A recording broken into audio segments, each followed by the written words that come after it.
Atos dos Apóstolos capítulo 4. Pedro e João perante o conselho judaico. Enquanto Pedro e João falavam ao povo, chegaram os sacerdotes, o capitão da guarda do templo e os saduceus. Eles estavam muito perturbados porque os apóstolos estavam ensinando o povo e proclamando em Jesus a ressurreição dos mortos. Agarraram Pedro e João e, como já estava anoitecendo, os colocaram na prisão até o dia seguinte.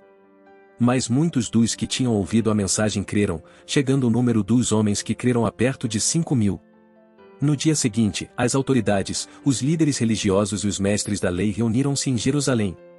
Estavam ali Anás, o sumo sacerdote, bem como Caifás, João, Alexandre e todos os que eram da família do sumo sacerdote. Mandaram trazer Pedro e João diante deles e começaram a interrogá-los. Com que poder ou em nome de quem vocês fizeram isso? Então Pedro, cheio do Espírito Santo, disse-lhes: autoridades e líderes do povo, visto que hoje somos chamados para prestar contas de um ato de bondade em favor de um aleijado, sendo interrogados acerca de como ele foi curado, saibam os senhores e todo o povo de Israel que por meio do nome de Jesus Cristo, o Nazareno, a quem os senhores crucificaram, mas a quem Deus ressuscitou dos mortos, este homem está aí curado diante dos senhores. Este Jesus é a pedra que vocês, construtores, rejeitaram, e que se tornou a pedra angular. Não há salvação em nenhum outro, pois, debaixo do céu não há nenhum outro nome dado aos homens pelo qual devamos ser salvos. Vendo a coragem de Pedro e de João e percebendo que eram homens comuns e sem instrução, ficaram admirados e reconheceram que eles haviam estado com Jesus. E, como podiam ver ali com eles o homem que fora curado, nada podiam dizer contra eles. Assim, ordenaram que se retirassem do sinédrio e começaram a discutir, perguntando: que faremos com esses homens? Todos os que moram em Jerusalém sabem que eles realizaram um milagre notório que não podemos negar. Todavia, para impedir que isso se espalhe ainda mais no meio do povo, precisamos adverti-los de que não falem com mais ninguém sobre esse nome. Então, chamando-os novamente, ordenaram-lhes que não falassem nem ensinassem em nome de Jesus. Mas Pedro e João responderam: julguem os senhores mesmos se é justo aos olhos de Deus obedecer aos senhores e não a Deus. Pois não podemos deixar de falar do que vimos e ouvimos. Depois de mais ameaças, eles os deixaram ir. Não tinham como castigá-los, porque todo o povo estava louvando a Deus pelo que acontecerá, pois o homem que fora curado milagrosamente tinha mais de 40 anos de idade. A oração dos crentes.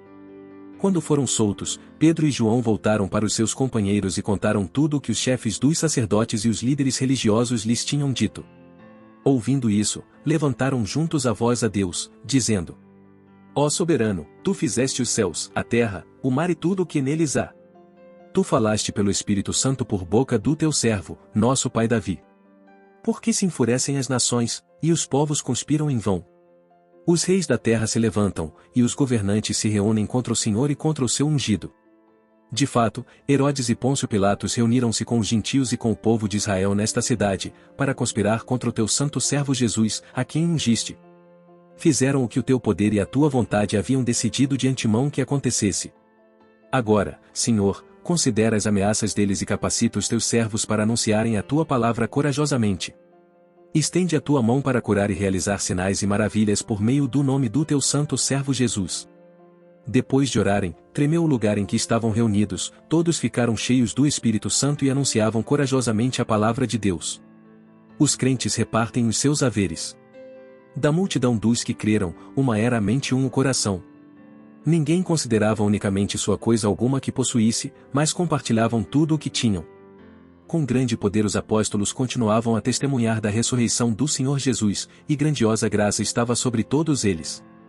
Não havia pessoas necessitadas entre eles, pois os que possuíam terras ou casas as vendiam, traziam o dinheiro da venda e o colocavam aos pés dos apóstolos, que o distribuíam segundo a necessidade de cada um. José, um levita de Chipre a quem os apóstolos deram o nome de Barnabé, que significa o encorajador, vendeu um campo que possuía, trouxe o dinheiro e o colocou aos pés dos apóstolos.